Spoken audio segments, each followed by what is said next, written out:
Next, we're going to be talking about another exciting release, and that's the AMD EPYC 7003X Milan X CPUs. And this is also coming from WCCF Tech. It'll be the world's first data center chip with 3D V-Cache technology. We do have, of course, don't forget, we have the new 5800X3D, which is the V-Cache model for the consumer line, coming out, I believe, in April. And we will hopefully be seeing one of the best CPUs for mining pretty much every algorithm outside of maybe like VerisHash and a couple outliers due to the amount of cache that is available on that new 5800X, provided, of course, the miners can actually take advantage of the 3D V-Cache technology. AMD has officially launched the world's first data center chips with 3D V-Cache technology, the EPYC 7003X Milan X CPU family. AMD EPYC Milan X server CPU lineup will consist of 4 processors based on the 7nm Zen 3 core architecture. These include the EPYC 7773X, which features 64 cores and 128 threads. The 7573 features 32 cores and 128 threads. And the EPYC 7473 features 24 cores and 48 threads, while the EPYC 7373 features 16 cores and 32 threads. This needs to be corrected here. I believe it's 32 cores and 64 threads on the 7573. I think there's a little typo there. Here's a picture of the die, and you see the little fun chiplets on basically the EPYC style CPU here. Building upon our momentum in the data center, as well as our history of industry first, 3rd gen AMD EPYC processors with AMD 3D V-Cache technology showcase our leadership design and packaging technology, enabling us to offer the industry's first workload-tailored server processor with 3D die stacking technology, said Dan McNamara. No, I botched that. Who's the, when I shouldn't, because he's the Senior Vice President and General Manager of Service Business Unit at AMD. Our latest processors with AMD 3D V-Cache technology provide breakthrough performance for mission-critical technical computing workloads, leading to better designed products and faster time to market. Customers' increased adoption of data-rich applications required a new approach to data center infrastructure. Micron and AMD share a vision of delivering full capability of leading DDR5 memory to high-performance data center platforms, said Raj Hazra, Senior Vice President and General Manager of the Compute and Networking Business Unit at Micron. Our deep collaboration with AMD includes readying AMD platforms for Micron's latest DDR5 solutions, as well as bringing 3rd gen AMD EPYC processors with AMD 3D V-Cache technology into our own data centers, where we already see up to a 40% in performance improvement over 3rd gen AMD EPYC processors without AMD 3D V-Cache on select EDA workloads.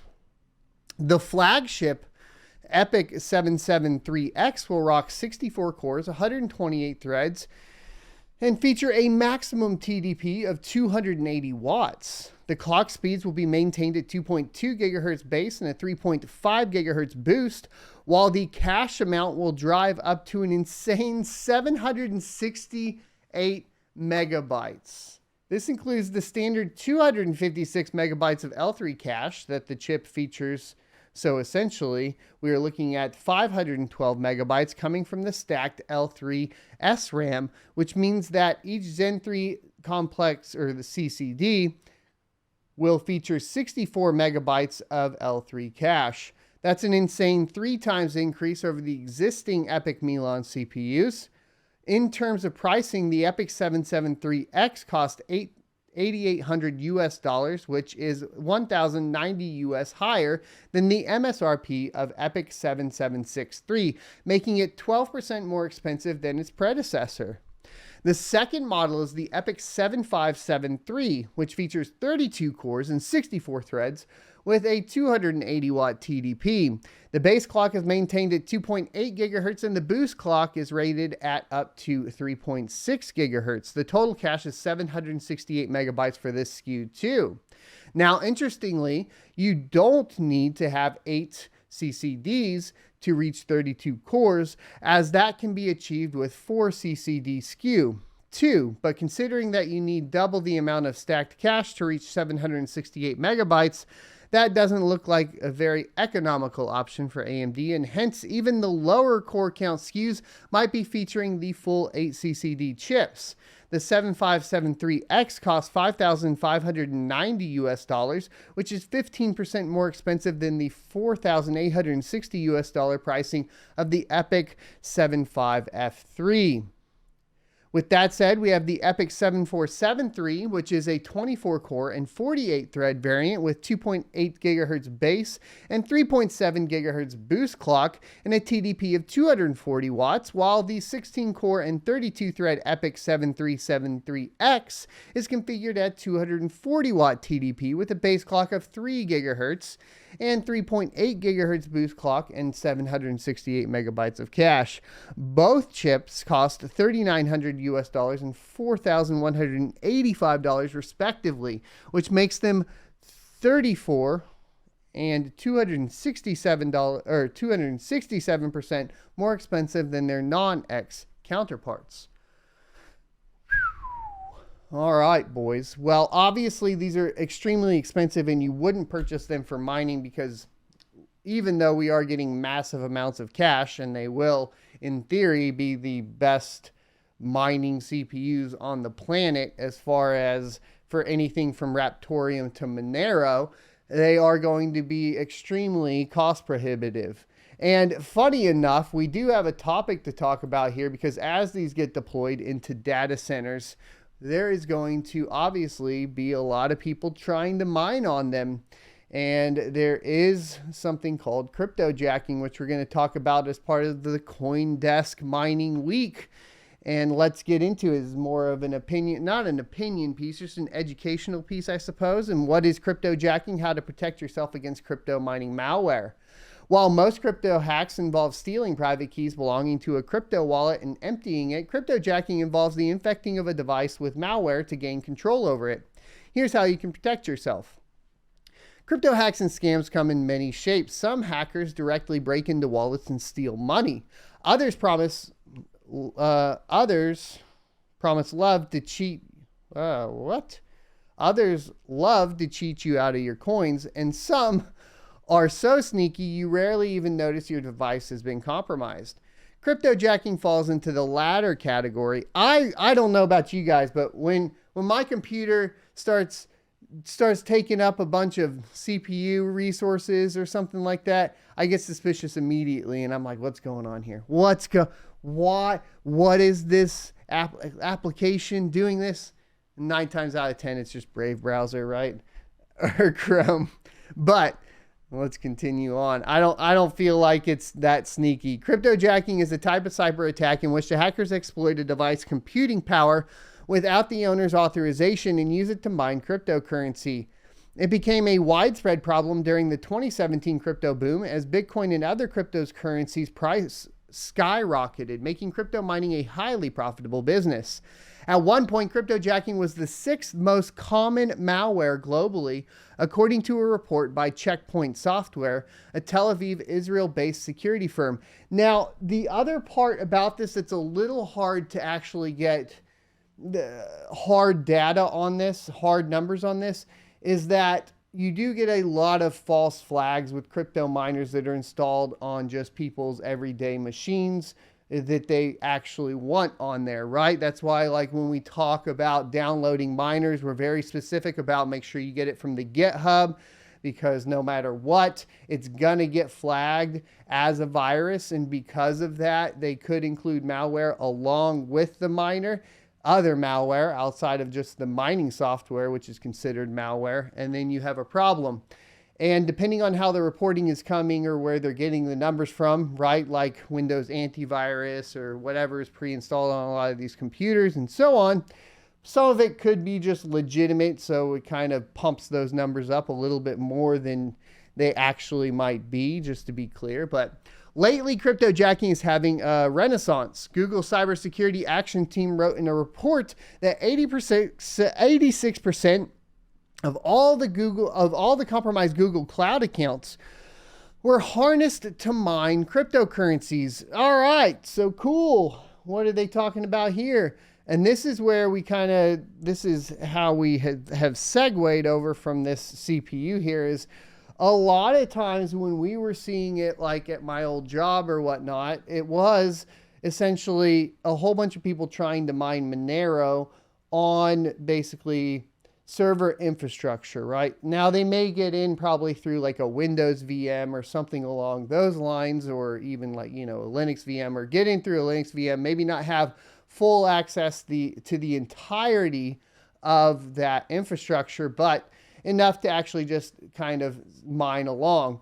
And the brilliance behind that for the cryptojacker in general is that people don't always monitor those systems as closely that they have running in cloud services like Google, like AWS, like Azure, quite as heavily as they would if they're like doing, messing around on their personal PC.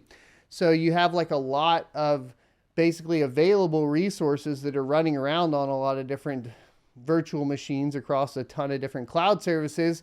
And even if you're just using a little bit of them, you're good to go. In a lot of cases too, they will make sure that they add in some sort of like CPU limiter that limits the miner from just pegging the CPU to 100%, which makes it even harder to find, especially if it's widespread across an organization. It's not just individuals that are targeted. Companies and public utilities are falling victim to cryptojacking too. For example, Tesla was hit by cryptojacking malware that infected the automaker's cloud and used the processing power to mine crypto in the background. In early 2018, UK government website and more than 4,000 others worldwide were exploited by cryptojacking viruses. What is cryptojacking? Think about cryptojacking like a parasite that sucks a computer's energy in secret. It's delivered in the form of malicious software that infects your device in order to use it for cryptocurrency mining. The target can be any device, a computer, a smartphone, even cloud servers. The latter is called cloudjacking. The motive, unsurprisingly, is to make money. When a device is infected with cryptojacking malware, it takes control of the device's computing power and channels a part of it to mine certain cryptocurrencies. Then it sends any mined coins to the hacker's wallet. There was a time when websites experimented with mining crypto using their visitors' computers for extra revenue. This is called browser mining, and it used a simple web browser plugin that mines coins while you were on the website. This was called CoinHive. You can still deploy it today, I believe. And for the most part, it works, but not that great. It's still completely possible to do that. And there were quite a few different websites that experimented with this as an alternate way to monetize the websites outside of ad revenue. Because right now, the virus that we deal with is ads, right? And I'm very familiar with that because we run a YouTube channel. Where were we? Because we lost complete track of that in general. But that was just another way to monetize. We were talking, I think, about browser hijacking, right? So, and then we were talking about right now the virus is ads, right? As a YouTuber, I'm fully aware that basically like the entire monetization of the channel is based on ad revenue. And if we go anywhere on the internet, we're dealing with ads and so on. There are some things that you can do to like reduce the amount of ads that get served across your home network. Pi-hole is a great option. Linus Tech Tips has talked about it, as well as Craft Computing is one of my favorite for pretty much all that type of content. Definitely check out Craft Computing if you guys want to get into that sort of thing. Some heralded browser mining as the new business model to monetize web traffic, just like we were talking about. Reputable digital news sites such as Salon and less reputable but more popular site, the Pirate Bay, experimented with authorized cryptojacking as a complementary income stream. Even the United Nations Children's Fund, UNICEF, UNICEF, used it in 2018 to harness supporters' computers to raise donations via cryptocurrency mining. For a while, there was an entire service built on this. CoinHive, which we just talked about, provided lines of code that let web pages use their visitors' devices to mine Monero, a privacy-focused cryptocurrency. Unsurprisingly, it did not take much time before it was used improperly. Web pages started to abuse the service to make extra revenue from visitors without their consent. In fact, cryptojacking became so widespread that CoinHive came under significant scrutiny and was eventually forced to shut down in 2019. You can still technically get the source code and do it. I wouldn't recommend it, unless you just want to test it at home on whatever, right? The reason cryptojacking is so prevalent is that the entry barrier is low and very profitable for hackers. Hackers only need a few lines of JavaScript code to sneak into a device that will later run the mining malware surreptitiously in the background. Hackers may bait the user into clicking on a phishing email link to upload the malicious code onto their device. Another possibility is to infect a website with cryptojacking command line embedded in the HTML code that runs the program automatically once the user opens a specific web page. Some versions of cryptojacking malware are even capable of passing the virus onto other devices and infecting entire servers. In some instances, this can allow hackers to benefit from the huge computing resources of large server farms practically for free. Most of the time, cryptojacking does not involve the theft or corruption of any personal data. Its main purpose is to gain access to your device's computing power. Additionally, they are incentivized to stay under the radar. The longer the malware runs undetected on a computer, the more revenue hackers receive from mining coins. Cryptojacking only exists with cryptocurrencies that use the proof-of-work consensus protocol. This subset of coins uses computational power to verify transactions and secure the network. And by doing that, they are rewarded with coins. According to Interpol, the most notorious cryptocurrency that hackers mine is Monero. Because of the high level of anonymity it offers, making transactions difficult to trace. False. False. False. The reason why Monero is the number one is not because of the privacy features. It's primarily due to the fact that it's CPU mineable, and you cannot guarantee that every computer you hack has a GPU in it, but you can confirm that every single computer you basically get into is going to have a CPU. That's why you would want to do Monero. Otherwise, you're wasting a whole bunch of time trying to find all the gamers that have left their computers open with 8 gigabytes of VRAM on their GPU or whatever, over 4 gigabytes. It's a waste of time, right? And then if you're trying to get a data center, like a server, to actually have a GPU, good luck. You're going to have to, I guess you could go in and try to hit like every single render farm, and maybe like if you know the companies well, sure. But the reason is because there's more CPUs in existence, and Monero mines on a CPU. It's really that basic. Bitcoin, the largest proof-of-work cryptocurrency, was once popular among cryptojackers, but the mining industry has grown so competitive with specialized mining machines and large warehouses that it makes little sense to try to mine it using other people's laptops.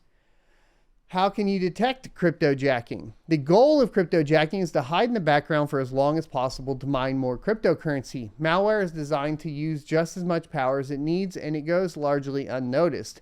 However, there are certain signs that your computer has been infected by cryptojacking malware. Here are some of them.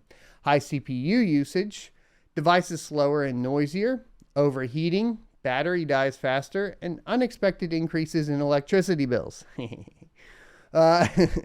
It does not necessarily mean that your device mines crypto if you experience any of the signs above. Open Task Manager on your PC or Activity Monitor on a Mac and check what the programs are using your device's computing power for. The best is to run a system check using antivirus software. Good luck there. Most cybersecurity programs are able to recognize, detect, and quarantine cryptojacking malware, including, and they give you a list of different antiviruses. For people who operate websites, you can hunt for suspicious lines of HTML code or turn to programs that scan websites for malicious codes. Some examples for the latter include Malware and Securi. Once again, there are better ways on the network level that you can prevent this, and I would definitely go watch Craft Computing. He has some good information on that. In the end, cryptojacking malware is not that much different from any other type of malware. The Cybersecurity Infrastructure Agency, CISA, published a long list of tips to protect your device with technical details. But here are the basics to avoid getting infected. It tells you to do antivirus, says use ad blockers. You can use ad blockers not even at the browser level. You could do it, like I said, like Pi-hole is a great option. Avoid websites that are notorious for running cryptojacking scripts. You have to look those up. Disable JavaScript in your browser. This isn't necessarily always a bad thing to do. Protect server parks with cybersecurity systems. Server parks? What are server parks? This is a new term to me. We need to go do some research on server parks, boys. Anyways, a brief overview of cryptojacking, some decent tips on how you can prevent it and what you'd be looking for. I think really the biggest problem for at least that I've ever noticed with cryptojacking is, of course, server infrastructure, data centers, that sort of thing, and basically trying to prevent it over on that side of things. And then, of course, with these new beautiful CPUs from AMD, be as tempting as ever to get in on Micro Center's infrastructure, or not Micro Center, Micron's infrastructure, and see what these babies can do. See what they can do. Do not do that. It's a joke. Cryptojacking is bad. I've never done it, even though I have deployed CoinHive via WordPress because, I don't know, it seemed cool. But I never made the site public. Cool. I hope you enjoyed this clip from the Crypto Mining Morning Show every Monday through Friday, 7:45 a.m. Pacific and 10:45 a.m. Eastern Time. You can check out more clips here, or if you're interested in checking out the entire live show, you can check that out down here. Thanks for watching, and I'll see you next Tuesday.